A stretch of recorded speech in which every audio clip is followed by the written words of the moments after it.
কামাখ্যাৰ অন্তত গুৱাহাটীলৈ আহিল নৰেন্দ্ৰ মোদী ভাৰতীয় জনতা পাৰ্টিৰ প্ৰধানমন্ত্ৰী পদৰ প্ৰাৰ্থী হাই প্ৰফাইল হাইটেক নেতাজনে অসমৰ জনসাধাৰণক প্ৰায় ৪৫ মিনিট সময় নিজৰ ভাষণেৰে মন্ত্ৰমুগ্ধ কৰি ৰাখিলে গুৱাহাটীৰ খানাপাৰাত অনুষ্ঠিত মহাজাগৰণ সমাৱেশত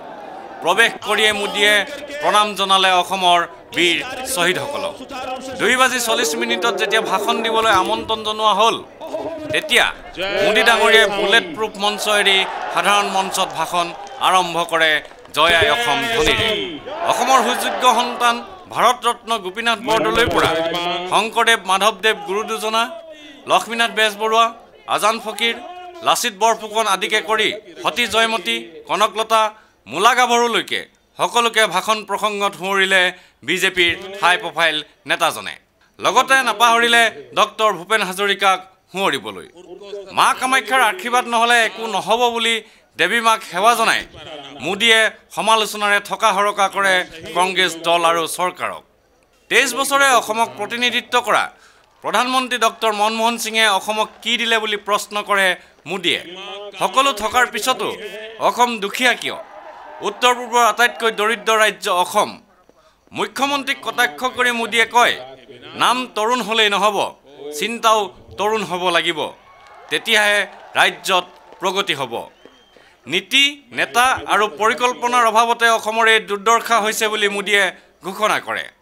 কংগ্ৰেছী নেতাসকলৰ মনবোৰ সৰু আৰু হেয়ে চিন্তাও সৰু বুলি কটাক্ষ কৰি মোদীয়ে অভিযোগ কৰে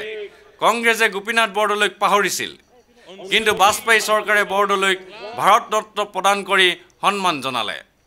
অসমৰ লোক মৰমীয়াল আৰু শান্তিপ্ৰিয় বুলি অভিহিত কৰি মোদীয়ে বিহুৰ নান্দনিকতাক প্ৰশংসা কৰে কিন্তু শান্তিপ্ৰিয় অসমক তেজেৰে ধুৱাইছে বুলি অভিযোগ কৰে প্ৰক্ষেপিত প্ৰধানমন্ত্ৰীজনে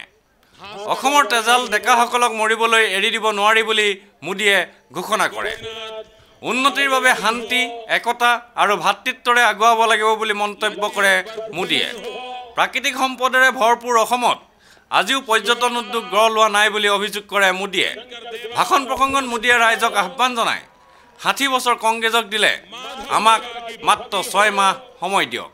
ভূগোল নহয় ইতিহাস সলনি কৰিম বুলি বিজেপিৰ ভাবি প্ৰধানমন্ত্ৰীজনে ঘোষণা কৰে কেন্দ্ৰৰ বাজপেয়ী চৰকাৰৰ আধৰুৱা কাম বিজেপিয়ে পূৰণ কৰিব আৰু উত্তৰ পূবক বিশেষভাৱে গুৰুত্ব দিব বুলি ঘোষণা কৰে মোদীয়ে উত্তৰ পূবৰ ৮ ৰাজ্যক অষ্টলক্ষ্মী বুলি অভিহিত কৰি মোদীয়ে কয় লক্ষ্মীৰ আসন কমল অৰ্থাৎ পদুমক হাতত ল'বলৈ ৰাইজক আহ্বান জনায় ভাবি প্ৰধানমন্ত্ৰীজনে ভাষণ প্ৰসংগত ব্ৰহ্মপুত্ৰ নদৰ উল্লেখ কৰি মোদীয়ে কয় এনে এখন নদী থকাৰ পাছতো অসমৰ মানুহে খাবলৈ পানী নাপায় কংগ্ৰেছ দলে দেশক ব্যক্তিগত সম্পত্তি বুলি ভাবে আৰু হেয়ে ৰাইজক নুহুদাকৈ কংগ্ৰেছ চৰকাৰে বাংলাদেশক মাটি চমজাই দিছে বুলি অভিযোগ কৰে নেতাজনে অসমৰ বিদেশী সমস্যা আৰু দুৰ্নীতিৰ প্ৰসংগতো সৰব হয় বিজেপিৰ হাই প্ৰফাইল নেতাজন